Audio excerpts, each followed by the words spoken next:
I am curious, as far as it goes with maybe standings watching and things like that, a lot of guys on this team are into that. How do you approach looking at the standings, what's going on around the rest of the league this time of year? You pay attention to it. Obviously, like this is a big game. We're both tied at 70 points, I think. I don't really look at the games play. I don't know if we're the same or not. But, yeah, you look at it, but it doesn't really influence too much. I mean, you just got to try and get as many wins as possible. Like I said yesterday, it's a sprint now, and you're just trying to get as many wins as possible. That makes it an exciting time of year. So you being as competitive as you are, how do you feel going into games like this one tonight? Just excited. I mean, it's a big game. We did well against these guys last time, so we're just going to try and play the same way and hopefully get the same result. Special teams is so key this time of year, and I know if you guys end up making the playoffs, you need to have that power play going. So what's been some of the communication around getting that power play going again for you guys? Yeah, we've made some adjustments, changed a few things up. We're going to see how it goes tonight. What about the PK? That's something that I know this team is proud of, right? That's something that you have to be proud of every single season, and that's another area that you guys want to correct. What's been some of the communication about that? And I know you guys focused on it in practice yesterday too. Yeah, I mean, it takes a lot of courage to be the killers that we have and have your guys blocking shots and playing the system the right way. I know we're trying to dial it in as much as possible. Sometimes good players make good plays and it goes in the back of the net, but for the most part, they've been doing a good job. All right, you guys know this New York Rangers team very, very well. What makes them difficult to play against? They're skilled. They play fast and they can execute when we have breakdowns, so we got to try not have any and just keep playing our game, and hopefully we can score more than them. Back here at Nationwide Arena, I know you guys are very focused on winning games on this homestand. What does it feel like to be back in front of the fifth line after a while on the road? Yeah, it feels good. Obviously, we love our fans, and we were so happy with the showing they gave us the Stadium Series there, and we're just happy to be at Nationwide now. All right, Adam, thanks for this. Good luck tonight. Cheers, thank you. Dean, what's the situation with your goaltenders? I see the Jet Greaves recall yesterday. Can you give us an idea what's going on there? Yeah, Elvis's wife is going to have a baby, so there's a situation around there. I don't want to get too deep into it, but that's the root of it. So who are your goalies tonight? Tarasov will play, and Reeves will back up. Dean, 24 goals allowed in 6 games in March. One thing that looks like you've done outside of maybe some in-game matchups have been kept your D pairs intact. I mean, why has that been important to you? Is that just for chemistry purposes, or what's behind that? Yeah, I mean, the pairs have been the same, but we've talked a lot about in our room, and obviously Steve McCarthy runs the D, but we've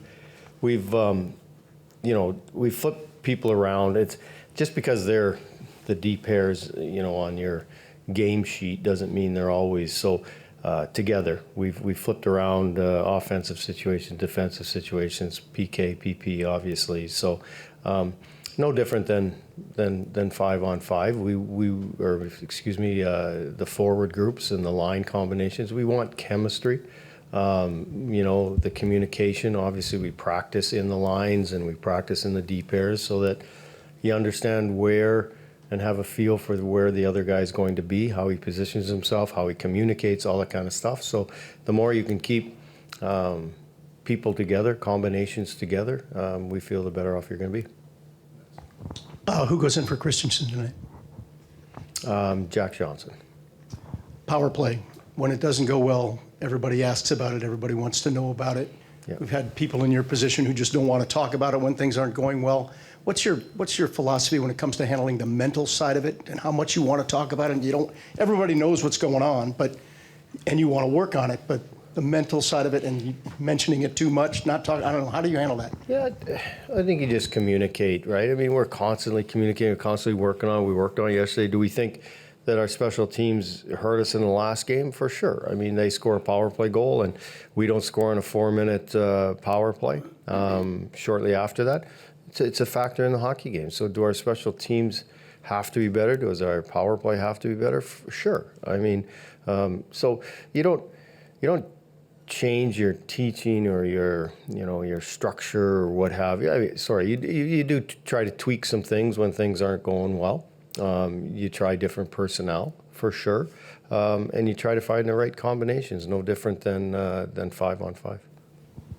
Kind of building on that, the penalty kill, giving up some power play goals as well. Is that a hard thing to practice because you've only got so many guys and you have guys that work power play, work penalty kill as well, so you got to have them on one side or the other? And is that something you try to get a little bit of work on that yesterday as well? Yeah, I mean, that's exactly what we did. We did 10 minutes of PK specific and 10 minutes of power play specific with a little bit pace at the start of practice. So, yeah, are we aware of it? Are the players aware of it? Do they want to score? Do they want to keep it out of our net on the PK? Of course.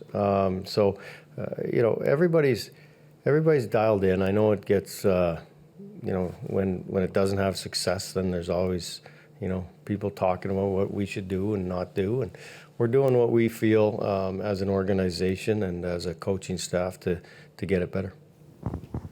Tarasov has still, had a backups role, obviously, as far as playing time and whatnot, but he seems to have really kind of turned things around in his season. How nice is that to be able to put him in there? And I would imagine, feel pretty confident that what you're going to get out of him. Yeah.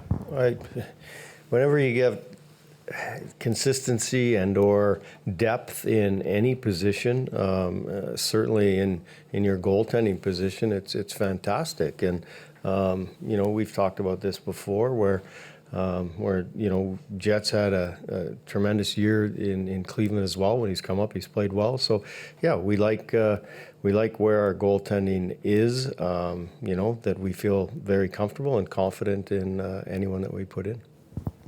Dean, you admitted yesterday that you or Chinakhov will play today. Did you decide who comes out for him? Yeah, Fish is going to come out for him. And what's the message to Chinakhov? What do you want to see from him? Just the same as we talked about the other day, just to get inside. And again, he hadn't played for a long time, so to take a little break and then come back ready again.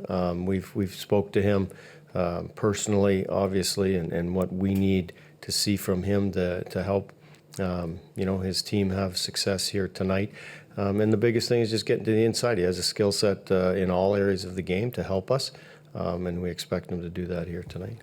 You always talk about the young players needing consistency. How have you seen that out of KJ this year, and how's he progressed in that area? Yeah, a lot of our young guys have obviously played extremely well in order for us to be where we are at this point in the season. So, KJ's, a guy that drives the offense. He's, carries the puck through the neutral zone, is on the entries on the power play. So, he's done a lot of things for us. Obviously, he was hurt earlier in the year, but he's played extremely well. Thanks, crew.